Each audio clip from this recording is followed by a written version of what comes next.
नमस्कार दोस्तों, आज हम नेक्स्ट टॉपिक क्रांतिक स्थिरांकों की गणना के बारे में यहाँ पर डिस्कस करेंगे।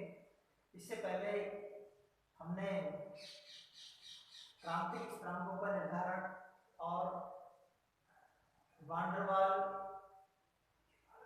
गैस समीकरण के समतापी वक्र की सहायता से CO2 गैस के लिए आयतन के त्रिघातीय समीकरण का डेरिवेशन किया था और CO2 के लिए खींचे गए प्रायोगिक वक्र और सैद्धांतिक वक्रों में अपन ने तुलनात्मक अध्ययन पढ़ा। उसके बाद में हमारा जो यहाँ पर नेक्स्ट टॉपिक है वो क्रांतिक स्थिरांकों की गणना से संबंधित है और यहाँ पर क्रांतिक स्थिरांकों की जो गणना वाला टॉपिक है उसमें अपन CO2 के प्रायोगिक और सैद्धांतिक दोनों वक्रों का उपयोग करते हुए यहाँ पर अपन क्रांतिक स्थिरांकों की गणना करते हैं।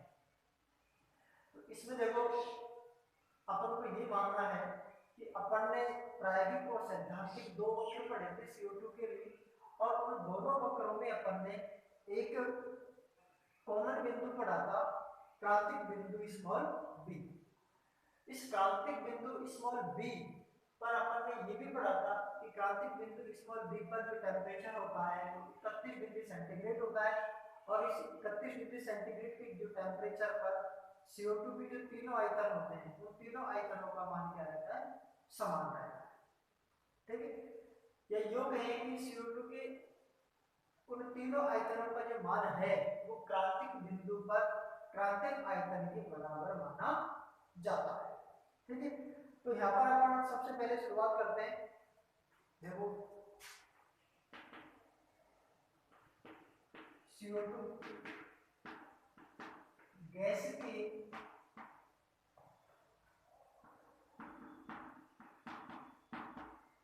समतापी वक्र के क्रांतिक बिंदु B, क्रांतिक बिंदु B पर ताप 31 डिग्री सेंटीग्रेड 31 डिग्री सेंटीग्रेड होता है। इस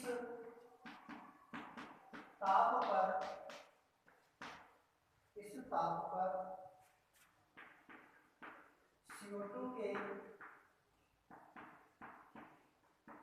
तीनों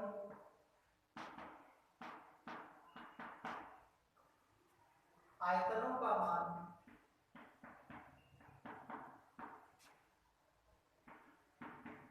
समान रहता है।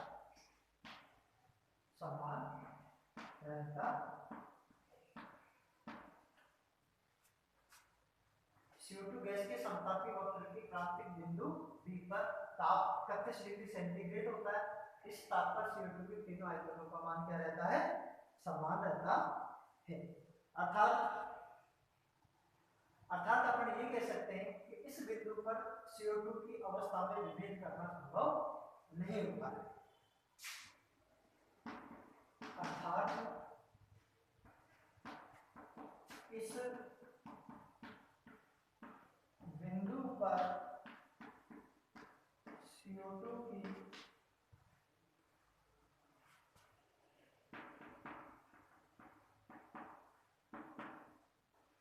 अवस्थाओं में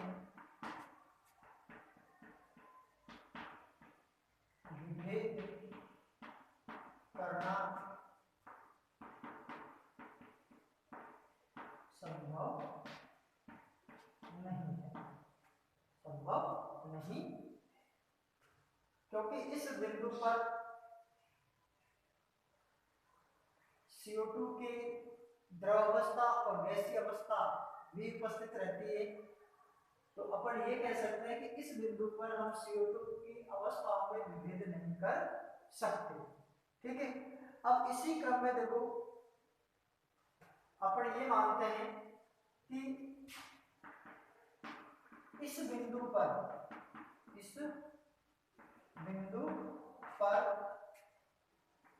ताप, दाब व आयतन क्रम से क्रांतिक ताप,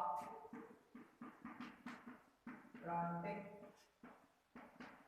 दाब व क्रांतिक आयतन के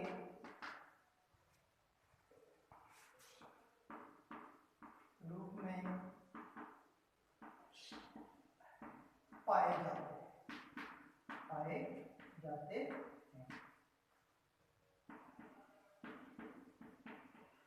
जिनकी गणना निम्न प्रकार की जाती है। निम्न प्रकार की जाती है। अब देखो निम्न प्रकार से तात्पर्य यहाँ पर ये है कि अपन को एक शर्त माननी है इधर कि माना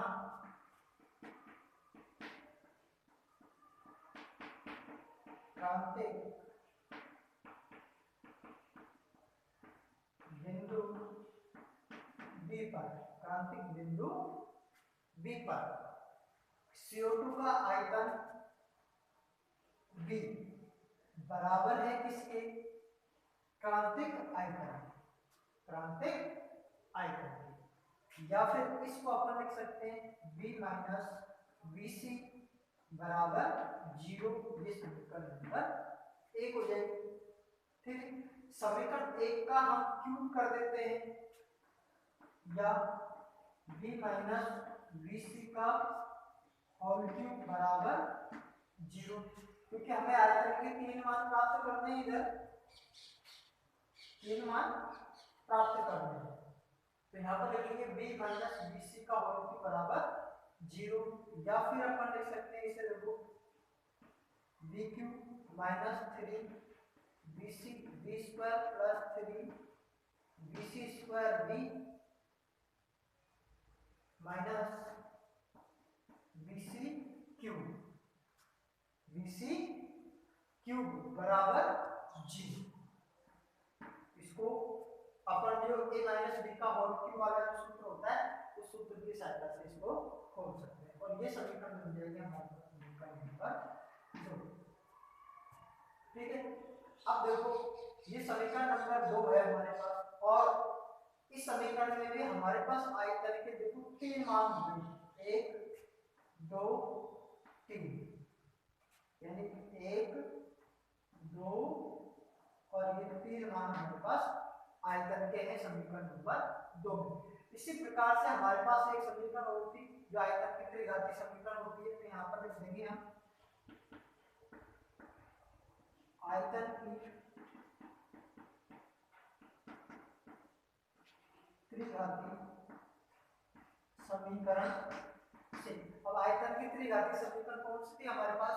जो अपन ने वान डेर वाल गैस समीकरण की जो समतापी वक्र बनाए थे उस टॉपिक में अपन ने आयतन की त्रिघातीय समीकरण पढ़ी थी, जो है हमारे पास BQ minus small b plus RT upon P plus AB upon P minus AB upon P बराबर 0।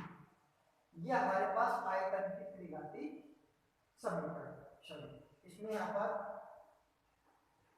b स्क्वायर हो जाएगा। ठीक है, तो यहाँ पर देखो आयतन के 3 मान है हमारे पास, 1 2 और ये 3। इस समीकरण को अपन नाम दे सकते हैं समीकरण नंबर 3। अब देखो समीकरण 3 में जहां पर भी हमें P और T दिखाई दे रहा है, उन स्थानों पर हम TC और PC लिख देते हैं, TC और PC लिख देते हैं।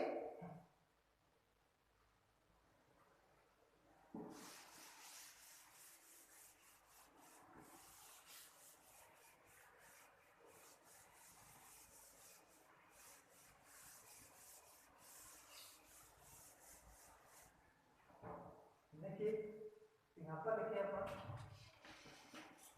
समीकरण 3 में टी व पी के स्थान पर पीसी व पीसी लिखने पर, पीसी व पीसी लिखने पर। अब पीसी व पीसी लिखने का हमारे पास समीकरण बनती है, देखो B cube minus small B plus R PC upon PC B square plus A B upon PC minus A B upon PC बराबर 0। और ये समीकरण हो गई हमारे पास 4। अब देखो समीकरण 4 और समीकरण 2 दोनों हमारे पास समतापी वक्रों से प्राप्त समीकरणें होती हैं और दोनों समीकरण एक दूसरे के समरूप माने जाते हैं। तो यहाँ पर लिखते हैं समीकरण 2 व 4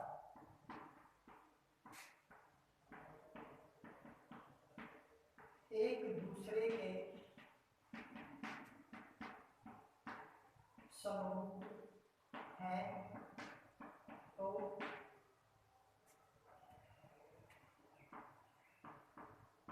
इनके पदों की तुलना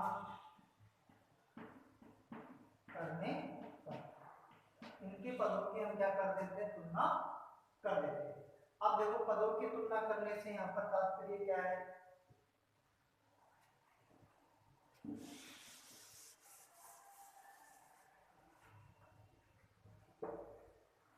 एक तो ये वाला पद और एक ये वाला पद एक दूसरे के समरूप, तो इनको एक दूसरे के बराबर रख देते हैं अपन।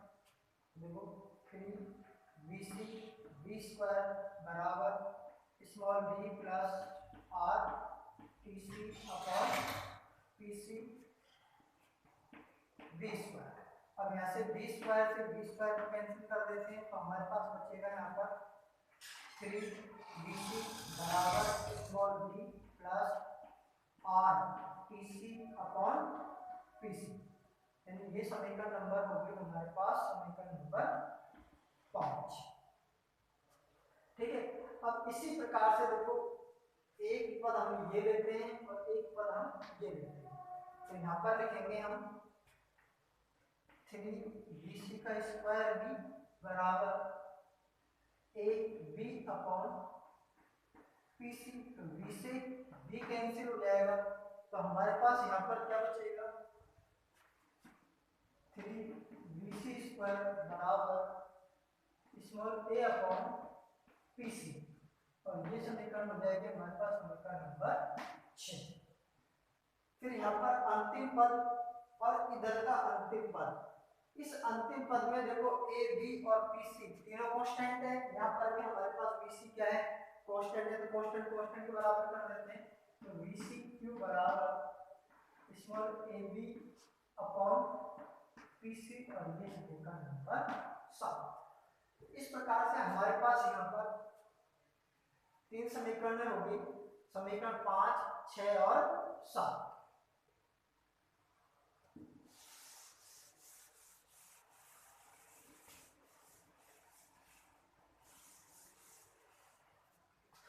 अब देखिए, अब अपन करते हैं कि समीकरण 7 में 6 का भाग देने पर, समीकरण 7/6 करने पर, तो 7 है हमारे पास bc क्यूब और 6 में हमारे पास 3bc स्क्वायर बराबर 7 में है हमारे पास ab अपॉन pc इंटू 6 में है हमारे पास स्मॉल a अपॉन pc, तो pc से pc कैंसिल, a से a कैंसिल, और यहाँ से 3 ऊपर है 2 नीचे है, तो यहाँ से ये कैंसिल हो जाएगा, एक बच जाएगा इधर, ये हो जाएगा BC अपॉन 3 बराबर स्मॉल b, स्मॉल b, या फिर इसे अपन लिख सकते हैं BC बराबर 3b। एक ये समीकरण हो गया हमारे पास, जिसे हम समीकरण नंबर देते हैं समीकरण नंबर 8। अब जो समीकरण नंबर 8 है, इस समीकरण 8 से हमें BC की जो वैल्यू है वो वैल्यू रखनी है किसमें, समीकरण नंबर 6 में। तो यहाँ पर हम लिखते हैं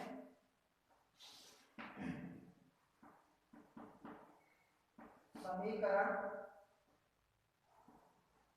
8 से BC का मान समीकरण 6 में रखने पर, तो समीकरण 6 में अपन BC का मान रखते हैं, देखो 3b का होल स्क्वायर बराबर a अपॉन PC, ठीक है। या फिर इसे लिखेंगे अपन 27b का स्क्वायर बराबर a अपॉन PC, या फिर PC बराबर a अपॉन 27b स्क्वायर। यह हमारे पास आ गई समीकरण नंबर 9। अब देखो यदि अपन को वर्णमाला स्थिरांक a और b के मान दे रखे हैं, तो BC का मान पूछता है, तो अपन इस समीकरण की सहायता से ज्ञात कर सकते हैं। और यदि अपन सिर्फ स्मॉल b का मान दे दे रहा है और क्रांतिक आयतन का मान पूछता है, तो इस समीकरण से भी हम इसे ज्ञात कर सकते हैं। अब यहाँ पर हमारे पास देखो समीकरण नंबर 8 और समीकरण नंबर 9 है, तो समीकरण 8 और समीकरण नंबर 9 से BC और PC और PC दोनों के मान हम समीकरण नंबर 5 में रख देते हैं। तो यहां पर लिखेंगे समीकरण 8 में समीकरण 9 से BC में PC के मान समीकरण 5 में रखने पर, यानी इसमें अब अपन को ये मान रखने, तो मान रखते हैं देखो 3, BC का मान है हमारे पास 3b बराबर स्मॉल b है हमारे पास प्लस RTC है हमारे पास अपॉन PC का मान रखना है, PC का मान है हमारे पास a अपॉन 27b स्क्वायर, यहाँ पर देंगे अपन a और 27 चला जाएगा तो 27b स्क्वायर। अब इसे हमें सरल करना है, तो देखो यहाँ पर अपन लिख देंगे 9b, इस b को मैं इधर ले लूंगा तो ये माइनस का हो जाएगा, फिर यहाँ पर बचेगा मेरे पास RTC, थोड़ा नीचे लिख देते हैं, या फिर मैं इसको इधर से सीधा लिखता हूँ,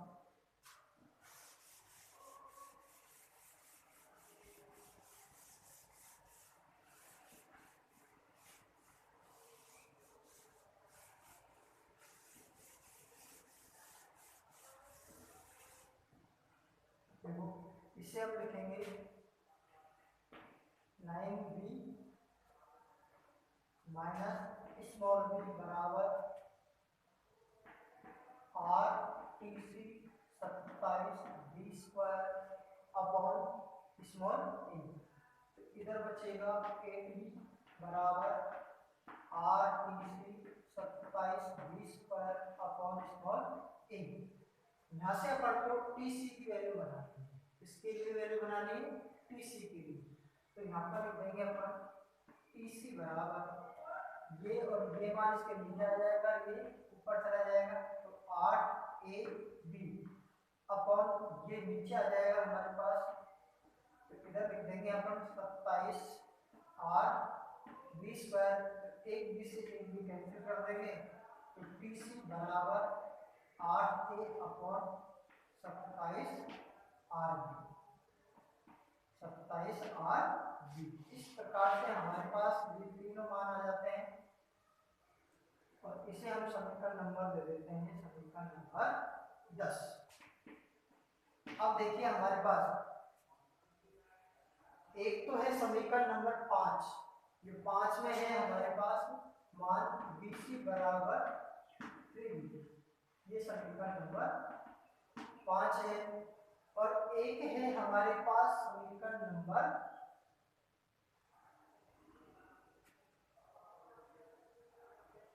9, समीकरण 9 में है हमारे पास PC बराबर A अपॉन 27B स्क्वायर, और एक है हमारे पास समीकरण नंबर 10 जिसमें TC बराबर 8A upon 27R B square. तो इस समीकरण को एग्जाम में वो पूछ लेता है कि सिद्ध कीजिए कि TC बराबर 8A अपॉन 27R B होता है। तो किस प्रकार से होता है, इस समीकरण तक पहुंचने के लिए आप लोगों को ये सभी मान निकालने पड़ेंगे, तब जाकर आप लोग इस समीकरण का डेरिवेशन कर सकते हो। ठीक है, उसके बाद में है हमारे पास अगला टॉपिक क्रांतिक ताप व क्रांतिक ताप और बल ताप। क्रांतिक ताप और बल ताप में क्या संबंध होता है, वो टॉपिक अब हम देखते हैं। तो यहाँ पर देखो कुछ समय के लिए हम इन तीनों समीकरणों को यहाँ पर रख देते हैं एक बार। BC बराबर 3, एक है हमारे पास ये समीकरण नंबर 5 है, एक है हमारे पास TC बराबर A अपॉन 27B स्क्वायर, ये समीकरण 9 है हमारे पास, और एक है TC बराबर 8A अपॉन 27RB, ये समीकरण है हमारे पास 10। इस समीकरणों की हमें आगे आवश्यकता पड़ेगी, इसलिए हम इन समीकरणों को यहाँ पर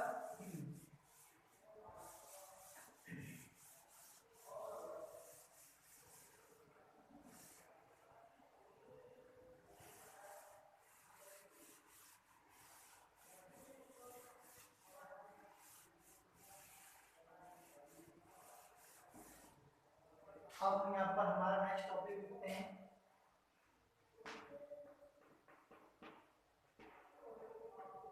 बॉयल ताप व क्रांतिक ताप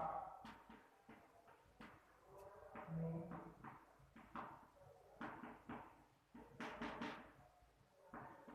संबंध, बॉयल ताप व क्रांतिक ताप में संबंध। देखो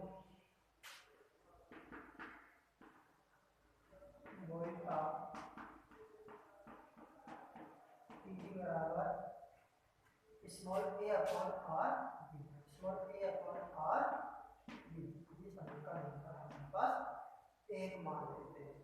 TG बराबर small a upon r b, यहाँ पर स्मॉल a और स्मॉल b है वो वर्तमान स्थिरांक होते हैं, और जो कैपिटल R है वो गैस स्थिरांक होता है। फिर यहाँ पर देते हैं क्रांतिक ताप TC बराबर 8A अपॉन 27RB, और ये समीकरण नंबर 2। TC बराबर 8A अपॉन 27RB है। अब हम क्या कर देते हैं, समीकरण 1/2 करने पर, यानी समीकरण 1 में समीकरण 2 का भाग दे देते हैं, तो TB अपॉन TC बराबर A upon RB into 27RB upon 8A। तो RB से RB कैंसिल, A से A कैंसिल, तो यहाँ पर बचेगा हमारे पास TB अपॉन टीसी बराबर 27/8, या फिर इसे अपन सरल करते हैं तो टीवी अपॉन टीसी बराबर 2। 8 का मान 8 किया 24, 3 बार गया, बचे कितने 3। अब 3 में 8 का भाग हो जाता है पूरा पूरा, तो इसके लिए क्या करते हैं अपन पॉइंट लगा के एक जीरो उतार लेते हैं, तो वो हो गया 30। अब 8 का भाग देते हैं तो 8 के 24, फिर दोबारा से 3 बार ही जाता है, फिर बचेंगे वहां पर कितने 6, फिर जीरो उतार लेंगे तो फिर देंगे 8 और 7 56, 7, फिर बचेंगे कितने 4, फिर जीरो उतारेंगे 8 पंजो 40। तो ये हमारे पास आंसर आता है टीबी अपॉन टीसी बराबर 3.375, या टीबी बराबर 3.375 टीसी। ये समीकरण बन जाता है। यानी किसी भी गैस के लिए यदि वो टीसी का मान दे देता है, हमसे पूछता है कि उसका बॉयल ताप कितना होगा, तो टीसी के मान को इससे गुणा करके हम बॉयल ताप का मान याद कर सकते हैं। या फिर वो हमें टीबी का मान दे दे, टीसी का मान पूछ ले, तो उसके लिए हम क्या करेंगे टीबी अपॉन 3.375 बराबर टीसी कर सकते हैं। इस समीकरण से हम टीसी का मान भी याद कर सकते हैं। तो यहाँ पर आप लोगों को केवल ये जो डेरिवेशन पोर्शन है थोड़ा सा ये आप लोगों को याद रखना पड़ेगा, ठीक है। उसके बाद में हमारा जो नेक्स्ट टॉपिक है, वो नेक्स्ट टॉपिक है बांडवाल स्थिरांकों का परिचय, यानी बांडवाल स्थिरांकों को किस प्रकार से याद किया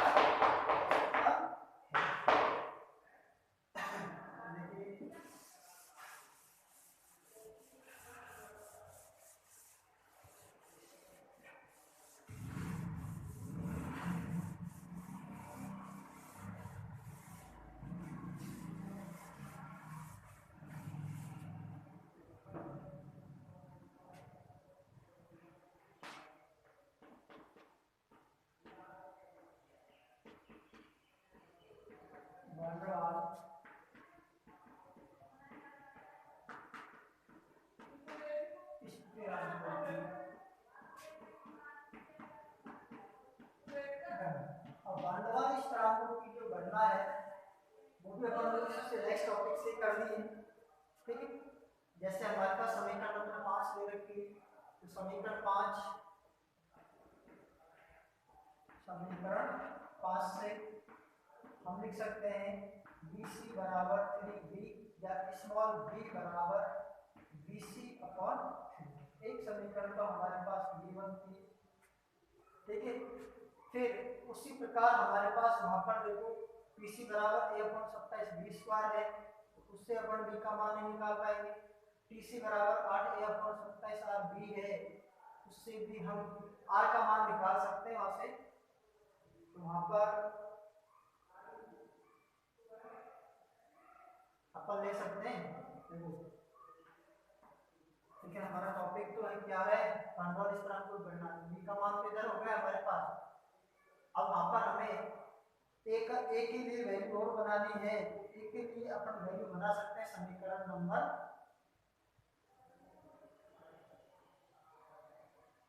5 या 6 में हमारे पास एक समीकरण होगी, और वो है समीकरण 3bc स्क्वायर बराबर a अपॉन pc।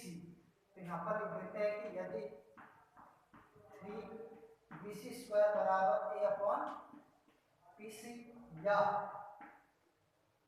यहाँ से भी अपन किसका मान निकालेंगे a का,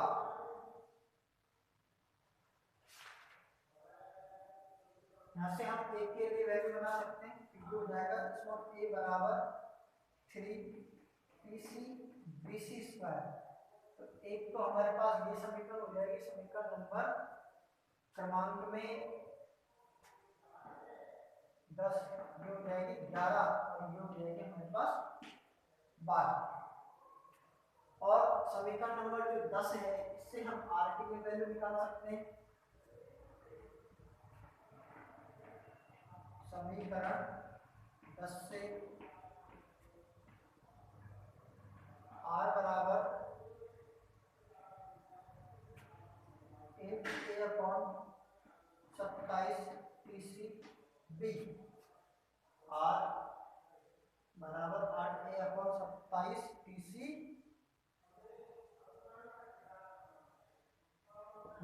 इससे नहीं निकालेंगे।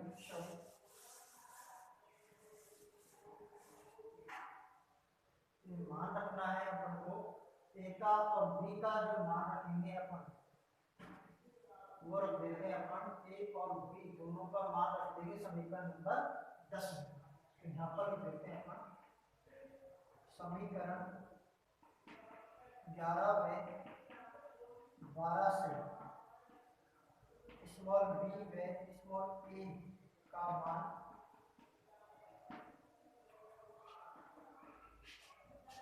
समीकरण 10 में रखने पर, अब देखो यहाँ पर जब अपन मान रखते हैं 10 में, तो पहले समीकरण जो 10 है उसको कन्वर्ट कर लेते हैं अपन किसके लिए, r के लिए। तो यहाँ पर r बराबर 8a/27 TC small b, a की वैल्यू रख दो यहाँ पर r बराबर 8 इंटू 3 TC BC का स्क्वायर अपॉन 27 TC, इसको B का मान रखना है, तो इधर हो जाएगा BC और ऊपर चला जाएगा 3। ठीक है, और यहाँ से देखो एक BC से कैंसिल कर लेंगे अपन। ठीक है, और 3 एकम 3 3 किया 9, फिर 3 एकम 3 फिर 3 किया 9, इधर बच जाएगा R बराबर 8 TC BC अपॉन 3 TC। इस प्रकार से ये वैल्यू हमारे पास किसके लिए आ गई, गैस कांस्टेंट R के लिए, R बराबर 8 TC BC अपॉन 3 TC। अब देखिए कि इन समीकरणों की सहायता से, यानी ये जो प्रायोगिक तौर पे जो हमने ज्ञात किए, इन समीकरणों की सहायता से यदि अपन BC का मान ज्ञात करते हैं तो वो शुद्धता पूर्वक हमें प्राप्त नहीं होता है। तो BC के मान को शुद्धता पूर्वक प्राप्त करने के लिए हमें यहाँ पर स्मॉल a और स्मॉल b के मानों को संशोधित करना पड़ेगा, और फिर उन मानों को जो हमारे पास जो समीकरण थी, एक समीकरण नंबर होगी 3BC बराबर small b plus RTC upon PC वाले मान में इनको रखना है, या फिर इसी समीकरण से हम BC का मान निकाल सकते हैं, और BC का मान निकालकर इन मानों को फिर हम इन्हीं समीकरणों में रखकर स्मॉल a और स्मॉल b के मान ज्ञात कर सकते हैं। तो देखिए ये समीकरण हो गए हमारे पास समीकरण नंबर 13। इस समीकरण 13 से हम BC का मान निकाल लेते हैं। BC बराबर 3RTC अपॉन 8PC, ये BC का मान होगा। BC बराबर 3RTC अपॉन 8PC। अब इस BC के मान को हम समीकरण नंबर एक बार तो रख देते इसमें समीकरण नंबर 11 में, और एक बार रख देते इसको समीकरण नंबर 12 में। तो ये समीकरण हो गए हमारे पास 14। तो यहाँ पर लिख देंगे हम समीकरण 14 से BC का मान समीकरण 11 में रखने पर। अब 11 में जब रखते हैं तो स्मॉल b बराबर BC का मान है हमारे पास 3RTC अपॉन 8PC इंटू 3। तो यहाँ पर स्मॉल b बराबर 3 से 3 कैंसिल, ये बच जाएगा RTC अपॉन 8 ये स्मॉल b की वैल्यू हो जाएगी हमारे पास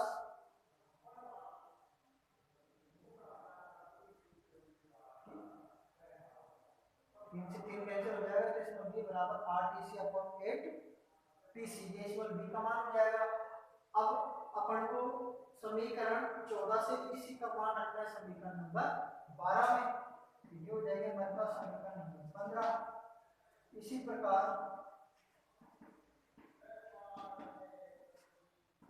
समीकरण 14/12 से मान रख देंगे अपन स्मॉल a बराबर 3 PC, BC की वैल्यू हमारे पास है तो 3RTC/8 PC का होल क्यूब। ठीक है, अब इसे हम सरल कर देते हैं। तो सरल करने पर हमारे पास जो वैल्यू आएगी स्मॉल a बराबर 3 PC इंटू, तो 3 दिया 9 R स्क्वायर PC का स्क्वायर अपॉन 820 64 PC का स्क्वायर। तो एक PC से तो एक PC हम कैंसिल कर देंगे, इधर बचा हमारे पास स्मॉल a बराबर 9 दिया 27 R square PC square upon 64 PC। इस तरीके से ये जो समीकरण है हमारे पास समीकरण नंबर 16 जो a का मान ज्ञात करने में उपयोगी मानी जाती है। तो समीकरण 16 के द्वारा अपन मान स्मॉल a की वैल्यू ज्ञात कर सकते हैं। इस प्रकार से आप लोगों के पास काफी सारे समीकरण हैं और उन समीकरणों का उपयोग करते हुए आप small a small b BC TC PC और कैपिटल R की वैल्यू ज्ञात कर सकते हो। ठीक है, ये न्यूमेरिकल के ऊपर डिपेंड करता है कि न्यूमेरिकल में वो किस वैल्यू का मान देता है, किसका मान देता है, उसी के अनुसार आप लोगों को यहाँ पर इन सूत्रों का उपयोग करना। Thank you.